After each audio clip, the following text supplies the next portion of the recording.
Hello, all you lovely computer people out there. Surprise, surprise. This is the first video of 2025. The first real video. I did that winter video, but that doesn't really count. And boy, is it late. I wanted to do this before the end of February, but, things do happen. The weather was crazy. The politics was crazy. The political weather was crazy. These things happen. So, what do I have for you today? Well, we're not out in the garden, obviously, so we're talking about something really interesting. And before you on the screen is a plant, an exotic plant, a plant you may never have heard of. This is an exotic plant that will definitely tickle your fancy and probably your wallet. As you can see, I have 4 of them, and one of them has part of a price tag on it, and it was on sale. Woo! But anyway, this plant is called Solanum uleanum, or commonly called bitter. Yeah, bitter. No, that's not a joke. Bitter is the common name for it. It's the only common name I can find for it. You'd think something this expressive with purple foliage that's a vine would have a better common name like, purple nightshade plant. But no, the internet says it's called bitter, which is probably how it tastes because it is poisonous. But anyway, as I mentioned, it's in the Solanum family, which means it's a nightshade. It is a distant relative of tomatoes, which is cool. Because, let's face it, the nightshade family has cool stuff in it. Oh, just you wait. I got some surprises for you in 2025. But anyway, this is just the start. So, it comes originally from Brazil, Colombia, Peru, and Ecuador. It is hardy in zones 10A through 12B, and it loves the humidity. You want to talk about a solanum plant that needs the humidity? This is your plant. You put it out in the open air, and it just drops leaves and it's like, I'm dying. You put it in a terrarium, and oh yeah, that's its jam. You can tell the difference between the one that was in a terrarium the whole time and the ones that weren't. The ones in the green pots were not in a terrarium, and the big long one in the back, that's the big, tall, cool boy, the big boy in the back, that one was in a terrarium pretty much in the pot you can see it in the whole time I've had it. And I kept one in there because I was not quite sure how transplant sensitive they are, but it turns out they don't give a crap as long as they get their humidity. Go figure. Now, we're talking like 75 to 80% humidity, so it needs to be like a swamp. It needs to be like a soup in there. But hey, that's the plant's jam. Now, this plant is, as I said before, a bona fide terrarium plant. If you can keep that humidity high, this plant will be happy, but it is in ideal temperature conditions, it is a fairly fast-growing plant, so it may get out of hand rather quickly.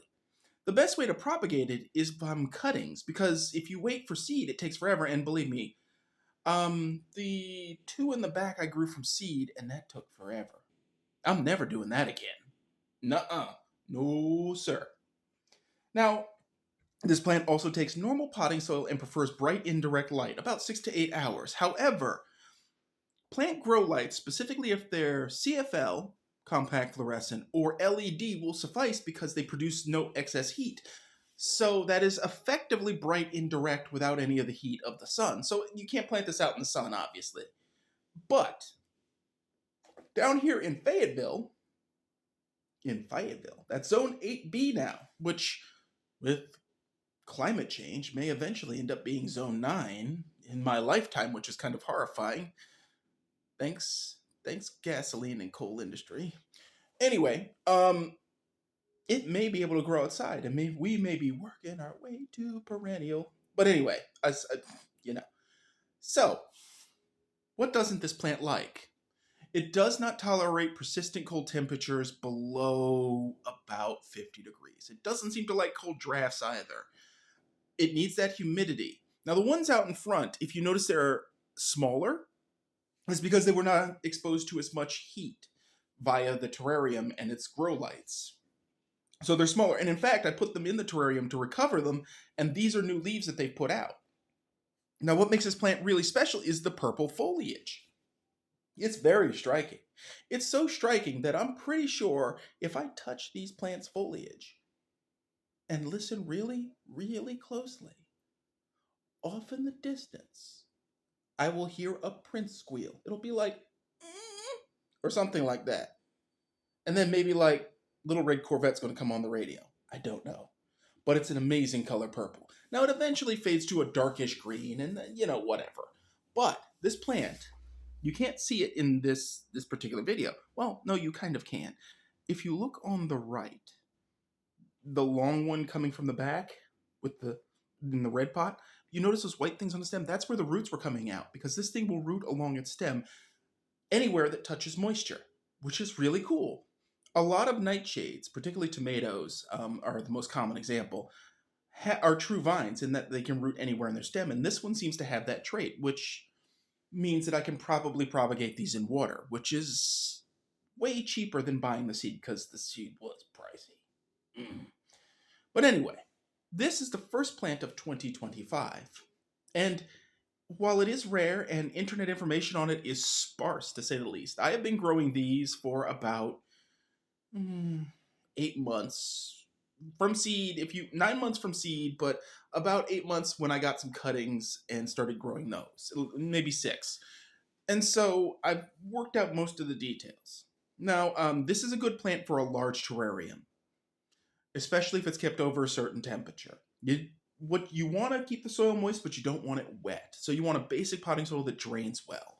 It does take to fertilizer, like a tomato would. So, believe it or not, you could probably get pelletized tomato or tobacco fertilizer, put it in the terrarium soil, and it would be happy. So that is Solanum uleanum for you. I just mispronounced that because it is a weird spelling. Or bitter. Honestly, every time I say that, I really expect like crawling in my skin to play in the background or something.